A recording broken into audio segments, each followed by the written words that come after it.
All right, welcome to this explainer. Today we are decoding Apple's massive 2025 flagship showdown to figure out if the ultimate premium smartphone is actually worth your hard-earned cash. Every September, the tech world completely holds its breath, right? And this year, the leap forward is honestly one of the most significant we've seen in a long time. But if you're looking to upgrade, you're faced with a pretty serious dilemma. Do you save your money and go for the standard model, or is that premium, ultra-expensive powerhouse genuinely justified? Okay, let's dive right into this by anchoring on the most crucial number of the entire lineup, the $400 price gap between the base models. When you're standing there in the store or, clicking through the online configurator, $400 is not just pocket change. I mean, that's the cost of a brand new smartwatch, a pair of premium earbuds, or just keeping some healthy padding in your wallet. So we have to ask, what exactly are you buying with that extra money? Well, to get to the bottom of this, here is our game plan for today. We'll start with the $400 price gap, move into displays and design choices, hit power and thermal management, explore the widening camera gap, look at battery, storage, and AI, and finally, wrap it up with the final verdict. So let's kick things off with Section 1, the $400 price gap. Here is the deal.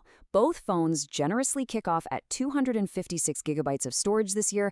That makes the $799 versus $1199 price tag a pure apples-to-apples upgrade cost. In previous years, comparing base models was kind of tricky because the storage tiers just didn't align. But Apple has totally leveled the playing field here. Actually, they completely wiped a 128 gigabyte option from the map. This means for both devices right out of the gate, you are getting enough space to comfortably handle 4K video, high-res photos, and all your apps without immediately panicking and reaching for cloud storage. Moving right along to Section 2, displays and design choices. This is absolutely huge, you guys. This standard iPhone 17 has finally democratized some of Apple's most premium features. For the first time literally ever, the base 6.3-inch model gets that buttery fluid 120Hz ProMotion display and a blindingly bright 3,000 nits of peak brightness.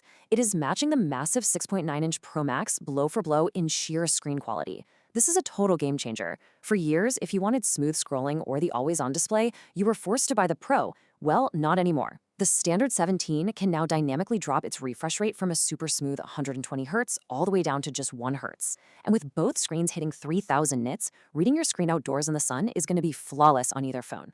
But peek under the hood, and the Pro Max pulled a massive engineering shift.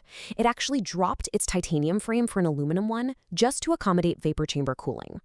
Now, you might be thinking, wait, moving from titanium to aluminum, isn't that a downgrade? Aesthetically, maybe. But functionally, it's brilliant. Aluminum is actually 20 times better at conducting heat than titanium. By pairing this with a wild new thermal system that uses deionized water running right through the frame, Apple managed to achieve a 40% boost in sustained performance without overheating. Which brings us perfectly to Section 3, power and thermal management. The silicon powering these devices really serves two totally different vibes. While the snappy A19 chip with 8 gigs of RAM and graphite cooling is absolutely perfect for daily tasks, the A19 Pro flexes a massive 12 gigabytes of RAM and a custom N1 networking chip for Wi-Fi 7 and Thread connectivity. Look, the standard A19 handles casual gaming and 4K editing without breaking a sweat, but the A19 Pro in the Max, it is on another planet. With neural accelerators in each core and Apple's brand new in-house N1 chip, the Pro Max is practically future-proofed for faster network speeds, crazy low latency, and way better smart home integration. When you look at the raw horsepower, the A19 Pro legitimately rivals laptop-class processors. Pulling a multi-core score of nearly 10,000 on a smartphone, that is just staggering. When you combine this kind of raw power with that vapor chamber cooling we just talked about, it means you can sit there and play AAA console-level games like Resident Evil or Assassin's Creed for hours, and the phone won't throttle its performance or feel like it's burning up in your hands. All right, let's pivot to cameras in Section 4, the widening camera gap. The standard 17, thankfully, gets a phenomenal 48-megapixel ultrawide upgrade, but man, the Pro Max is just a beast, with a third 48-megapixel telephoto lens capable of a stunning 40x digital zoom.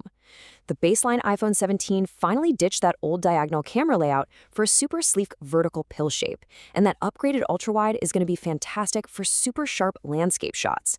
But here's the catch. If you try to zoom past 2x on the standard 17, it's all digital, meaning the quality drops off a cliff pretty fast. The Pro Max, on the other hand, gives you 4x optical zoom that seamlessly pushes to an 8x optical quality crop. It preserves stunning detail whether you're shooting a concert stage from the back row or wildlife out in nature. Now, if you are a content creator, this next part is absolutely crucial. The Pro Max exclusively brings ProRes RAW video and the incredibly versatile dual video recording feature to the table.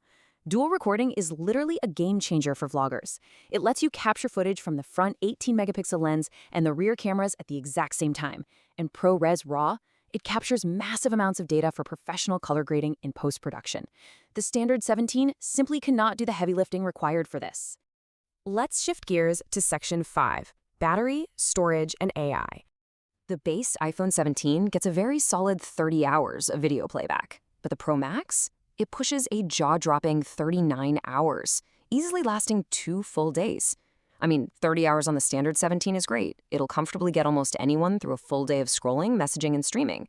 But hitting 39 hours on the Pro Max elevates it to an absolute endurance champion. If you're a frequent traveler or just someone who hates being tethered to a wall outlet, that extra 9 hours of runway is a massive deal. And then there's the AI factor. When running iOS 26, the Pro Max's 12 gigs of RAM allows it to crunch complex Apple Intelligence models entirely on device, which preserves your privacy without having to bounce off the cloud. Now, both phones have access to the same amazing Apple Intelligence suite, like smart text summarization and generating images. But here's the thing, AI is incredibly memory hungry. The standard 17's 8 gigs of RAM is enough for the basics, for sure, but it will have to send heavier, more complex tasks to Apple's private cloud compute. The Pro Max, it has the headroom to keep more of your data right there in your hand, processing instantly. And for the absolute ultimate power users out there, the Pro Max offers an exclusive 2 terabyte storage tier. Now, that's enough space to basically carry a small server in your pocket. But honestly, it's a necessity if you are shooting heavy ProRes 4K video.